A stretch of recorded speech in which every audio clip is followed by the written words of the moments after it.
All right, guys, this is my estate sale haul from the past 2 weeks of picking. We've got some really old axes from the California Gold Rush. These are interesting. Some logging, railroad, we got saws, old Coleman lantern, and of course we got a bunch of axes. I got some more stuff on the other bench. We'll take a look at that once we get this cleared off. Let's get into this. Now, right off the bat, we've got a 1948 Coleman lantern. And this thing's in pretty good shape. It looks like, let me see if I can find it. It says Pyrex, made in the USA. And then here we can see the Coleman logo with the sun behind it. So I'm not sure. I think that's the original globe. Then down on the bottom, 48. So this is the oldest Coleman that I've found. I don't know if it's going to fire up. We're going to have to see. Now, I said estate sale. This actually is not from an estate sale. One of the local guys here in town brought this by for me. He found this on a railroad. I don't remember exactly which railroad, but it is in, the mother lode gold country in the Sierra Nevada mountains. So this is the first spike hammer that I've got that is this shape. Super pitted. Can't find any marks on it. But it's in great shape. It's not all mushroomed or cracked out. Looks like we got a little chip right there. Score. Thank you. And the same guy that brought me that brought me this massive fishing hook right here. Okay, so this is for catching, sharks, whales, stuff like that. No, I'm just joking. This, I believe this is a log dog from, way back in the day, logging. Maybe turning logs over. It's not, I don't think it was for skidding logs per se. I think it was more for rolling logs. But this was pulled out of the Sierra Nevada mountains near a mining camp. And that area had started to be logged in the, I want to say, late 1800s, 1860s, 1870s, something like that. So this is a gem. It's all octagon.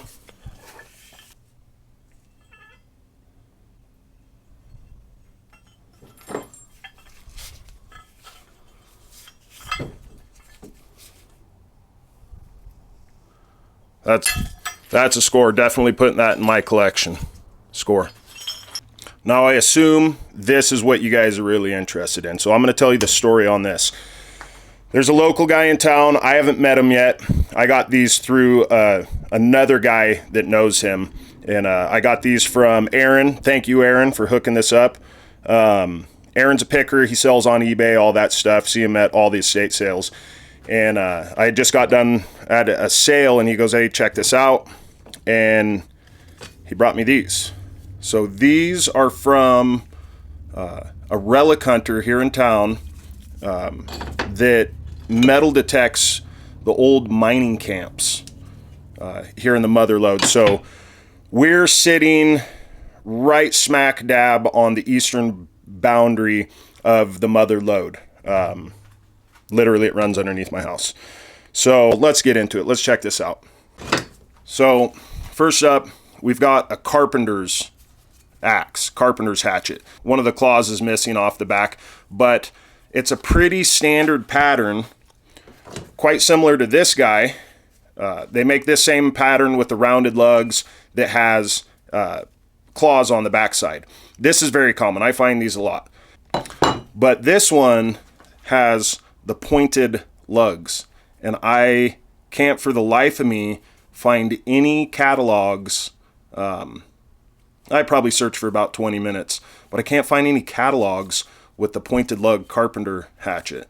So it's definitely going to be pitted when it gets cleaned up, and we're going to have to cut off and square off the pole to get these claws off of there.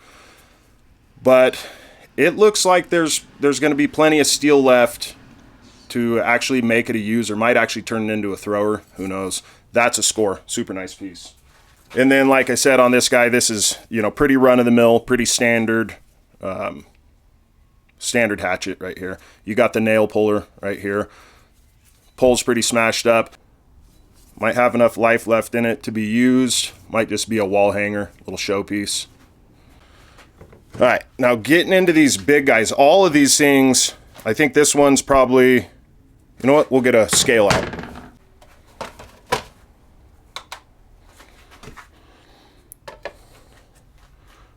All right, so 5 pounds with the dirt in the eye. Now I took the dirt out of one of the eyes of these heads to see how much, and it was about a half a pound of dirt. So this guy, it does say cast steel warranted, and we got some words up here, can't really tell. The pole's smashed over on it, but we've got nails still in the eye, so the tongue wood is still in there. It looks like the handle snapped, and the miner probably just threw it off into the bushes and was done with it.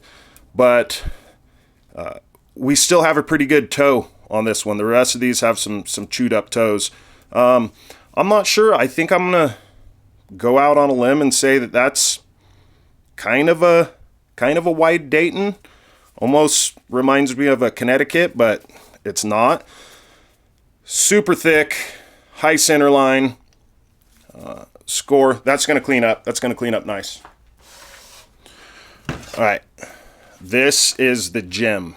This is the gem of the bunch. Let's see how much she weighs. All right, 5.9 with the dirt in the head. Is that a nail? No, that's not a nail. That might be a nail. So this one, I measured that. That's an 1.5 inch thick pole. I mean, that's abnormally long right there. Toes jammed up pretty good, but again, it's got a super high center line, and it's big, it's huge. I think this might be what guys are calling a pancake pattern. So I've been digging around a little bit through the old 1800s catalogs, looking around. The axes were still evolving at this time. These are old gold mining camps that these came from. So kind of little odd here. That's a nice piece. I think this is my favorite just because of the huge pole. That's nice. All right, next I'm going to go out on a limb and call that a Connecticut pattern. I think that's close enough to a Connie. You got the narrow pole. It's pretty worn out, but it's super thick. She's sitting at, okay, 4.1. So that's a 3.5 pound head. May have been a little bit heavier once that bit was, worn out. So we're seeing a worn out bit, worn out toe on a lot of these things. And something to take into consideration is that, these guys, they were using these for everything. They were probably even chopping roots out of trees that they're trying to mine underneath. If there's a tree by the river, they're digging in it, and they're going to use their axe to do whatever it takes to get that gold. So I think that'll clean up. It's a little, we got a little concave there, but I think there's enough metal to clean that up. All right. Next we got, I don't know, another wide Dayton. Hard to say. All right, 4.6. So yeah, that was definitely pushing closer to 4.25 pounds. But again, the toe's jammed. A little smashed on the pole. Not terrible. A little thicker pole. But again, back to that high center line. Definitely that high center line. And now we got this guy. All right, so that's 3.8, and I pulled the dirt out of this one. So we can see what looks to be some writing right up top here. But I'm not seeing anything else on it. I don't know if that's quite a Connecticut. I don't know. Any of you guys that are real keen on these old axes, if you see anything that stands out, just drop that in the comments. But again, high center line. One thing that I am noticing on these things is that it's a pretty smooth transition, down to that edge, and the edges aren't terrible on any of these. There's a couple little chunks out of them, but let's score. So these axe heads, I'm going to clean them up, and I might do some of them on a video, might not. But if I don't do a video on these, cleaning them up, then I'll probably post an update on what they look like cleaned up. So that's a super score. Thanks a ton, Aaron. I appreciate it. All right, we're going to get through these pretty quick. So this monkey wrench, we see monkey wrenches, but I'm almost positive that that is the stiletto stamp. And then on the side, it just says Solid Bar USA. I think I'll keep that. It's clean enough. It's going to clean up nice. I don't think that the stamp is going to be real clear, but that one's going in my collection. And we've got a Ford wrench. Pretty clean stamp, Ford. Now, I've come across quite a few different Ford wrenches, and this is the first one that I found that is kind of this combination wrench. May have been a lug wrench. May have been a lug nut wrench with a combination. I don't know. What is that? Close to a 1-inch. So this is a type of thing. I'll take that to the flea market, and I'll sell that at the flea market. It says Ford. Get a decent penny out of it. We got another flea market piece. Guys like these S wrenches. They're kind of cool. I don't find a lot of them. This one doesn't have a name, but another flea market piece.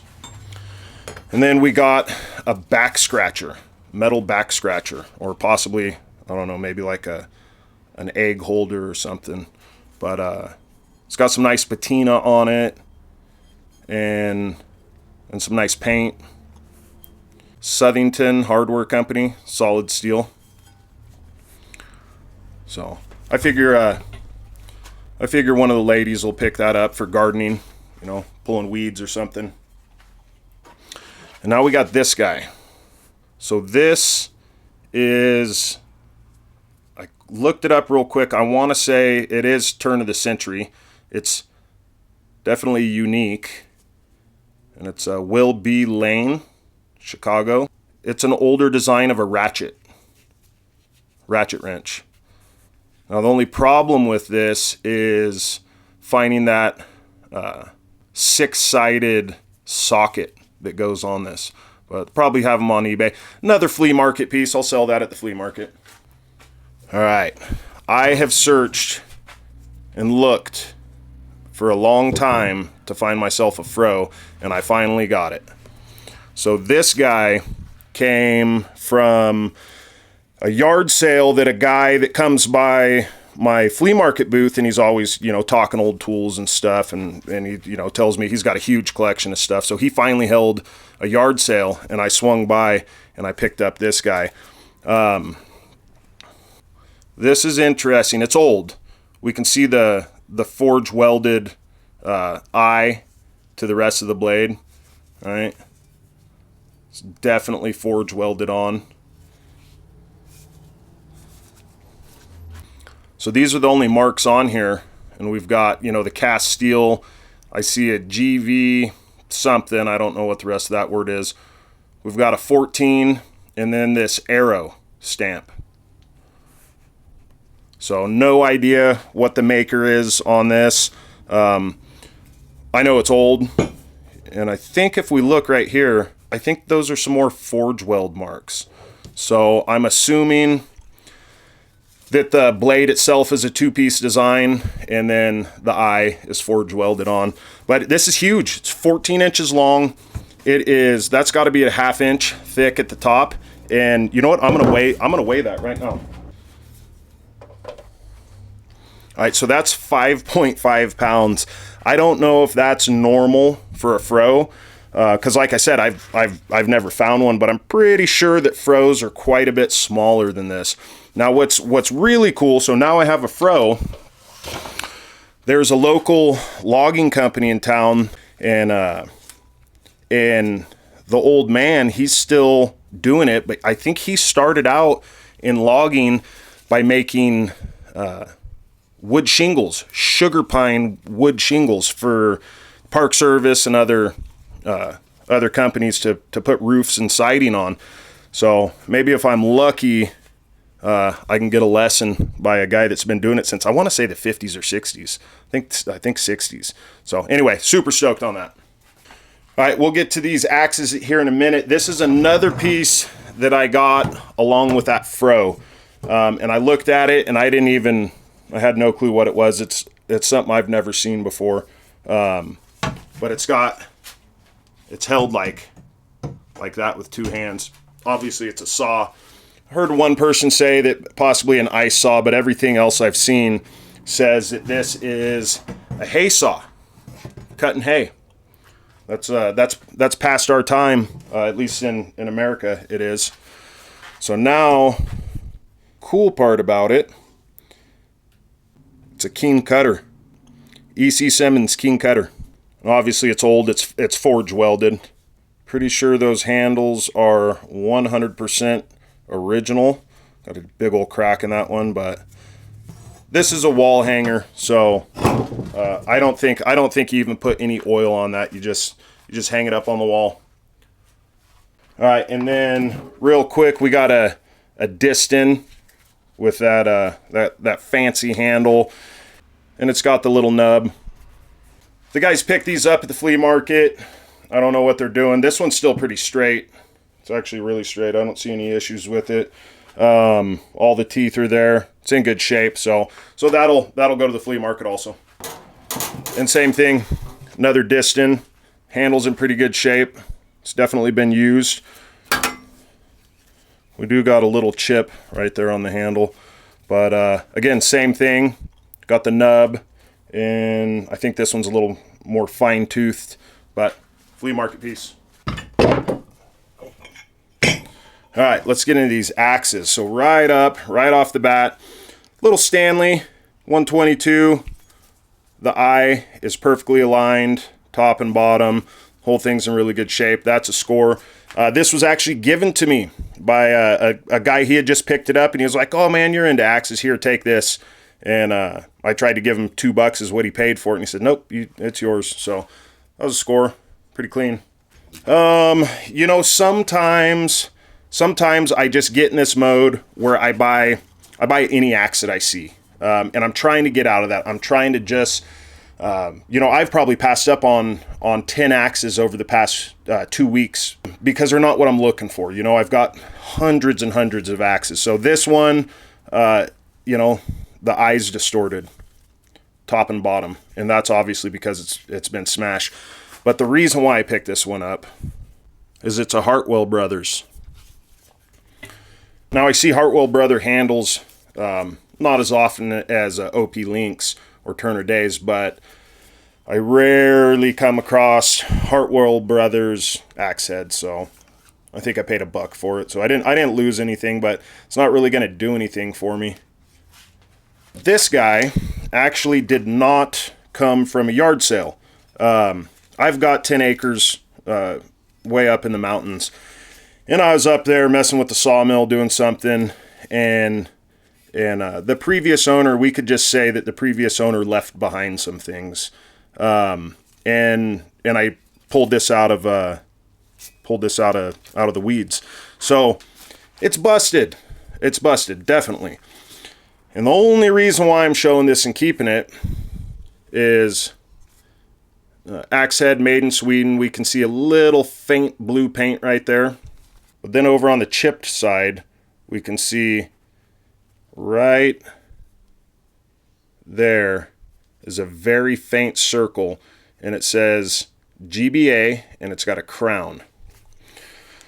So it's a poor stamp for sure, but this is a Gransfors Brooks, you know, back before they started selling, you know, $300 axes. This thing was probably $20 at the hardware store. What am I going to do with it? It's busted. Well, every once in a while I'll look on Facebook or something like that, and you'll see some crazy axes with just all this work put into them. And there's guys that they're taking and they're cutting right here. They're cutting off one side. They may make a little spike or something, and they're making full-size throwing axes. So I think that's a prime candidate for a full-size thrower. We'll see. Now, I've said this before and I'll say it again. When you start a YouTube channel and you start collecting stuff, treasure, gems, people in your life will start bringing you stuff. And you know, they'll see something and they'll pick it up and they'll give it to you. So this one is one of those cases. So this, my mom was on a road trip and she hit a flea market and she picked up this little Collins. So we've got the Collins, and it is drilled and pinned, but it's got the nail puller. So I don't know, I haven't looked at the catalogs, but I believe that the nail pullers on these hatchets was phased out sometime in the 60s. Maybe in the 70s. So this is a fairly older piece. The handle's in pretty decent shape, but here's what's funny. It was never even wedged. This thing doesn't even have a kerf cut in it. So all they did was slide it in and bolt it together. I got a feeling that the guy that did this, I think that was probably his MO with handles, was I'm not messing with hanging and wedging and all that stuff. So anyway, that'll get probably put together for one of my boys, and that'll be a keeper. Thanks, Mom. This guy and this guy, these are gems. These are, this is kind of a gem. This is a gem. And the story behind these things is awesome. So there was a sale that I had gone to, and it was going the next day again. And it was closed down, and I'm back over in that area, and I see the guy that runs a sale. And I go, hey, are you putting out any more axes? And he says, maybe. And he can't find his phone. So I said, well, let me ring your phone number. So I ring his phone. A guy answers. Long story short, we get the phone back from the guy. And the guy that runs a sale says, hey, come with me. So he takes me back to a shed, and there's a whole bunch of axes in there. And he says, pick one. So the first thing I see is this. You guys know what this is. It's a rafting pattern. See a rafting pattern with what appears to be the original handle. So that is a 28-inch original curved handle on, I'm going to go out on a limb and call that a 5-pound rafter. But if you look right here, you see that defect. So the dies weren't lined up when it hammered down, and for some reason they didn't grind this. I'm assuming because this is hardened. But what's interesting is it looks like a grind mark right here that could have been the maker's mark stamped, and then it just says a secondary stamp, AMAT, almost amato. Interesting. I'm guessing that was a fire department, maybe Forest Service, something to that effect. Stoked on this handle, full size 28-inch handle. I'll definitely make a template and be able to reproduce that handle. So this is the axe that I picked, and I'm going through the rest of the axes, and I'm just looking at them, and he goes, hey, what are you looking for on these things? And I said, well, we're looking for, obviously different patterns, different stamps, makers, there's a whole collectability thing. So I explained this to him, and I pick up this one. And I say, like this one right here. I said, this is rare and hard to find. And he goes, what's going on? Well, it's a Michigan pattern boy's axe. You don't see a lot of Michigans. They're out there. At one point, I thought that they didn't even exist because I couldn't see any. I couldn't find any on eBay, any information on them. So this is a Michigan pattern, Craftsman boy's axe. Now I say boy's axe, obviously, to me this is a boy's axe head, 2 to 2.5 pound head on the 18-inch handle makes this a house axe. So original handle, that'll get cut off, thrown in the trash. I don't need it as a template. I got better ones. But so I'm looking and I said, oh man, this is a gem. This is a nice one. And I'm explaining it. And he looks at me and he just waves his hand like, keep it. And I said, huh? And he goes, keep it. It's yours. You like it that much? Take it.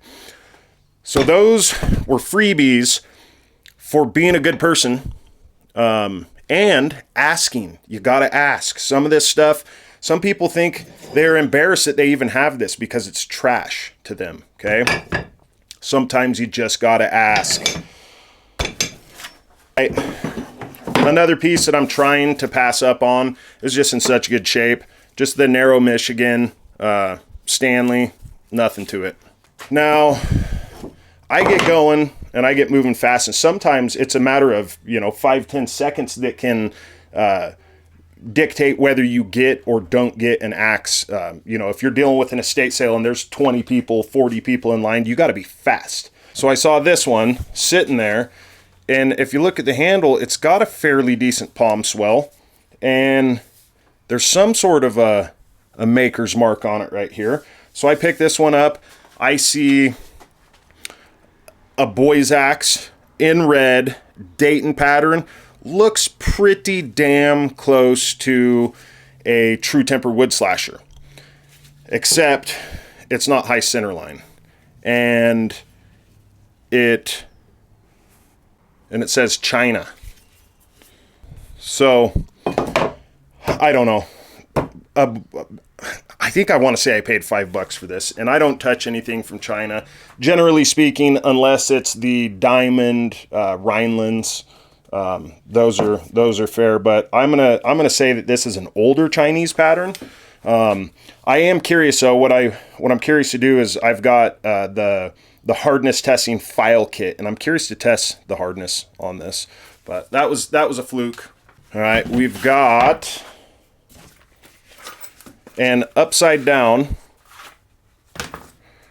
plum boy's axe Dayton pattern. Now I imagine that this is the remnants of a plum sticker. You can see the top of the plum, and it probably said Plum All-American right there. And it's definitely hung upside down. And if we look at the handle, we can see some red right here. Handle's chewed up.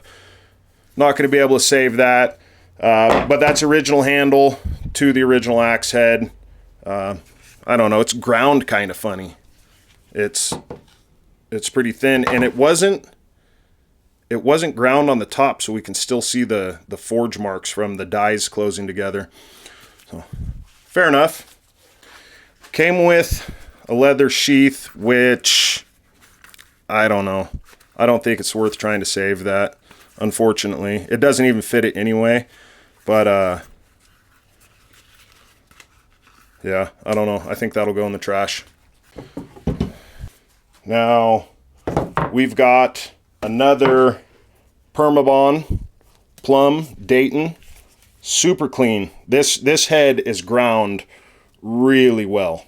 It's just, and it's almost not used at all. We got a little tiny chip right there, but it's just a really clean head. What's cool about this is the company that sold it still has its sticker on it. GV Moore Lumber Co., Avery, Massachusetts. That's pretty cool. So I don't know how old it is. It's got a broken handle, although it's original. It's going to be a pain in the butt to get the Permabond out. That's a clean little piece. All right, and finally, we've got a no name, not that I can find. I can't find any name on this fireman's axe, and it's a smaller one. Might be 4 pounds, but unfortunately the tip of the pick is a little busted. But other than that, the whole thing is really clean. And what's really neat is this handle. The handle is super thin. It's definitely an old handle. Not that I want to pull any template off of it or anything, but it just gives me an estimate with this handle definitely being, I'm going to go out on a limb and say pre-1960s. I assume that this head is pre-1960s. I don't know. Maybe I clean it up and I find some marks on it, but we'll see. So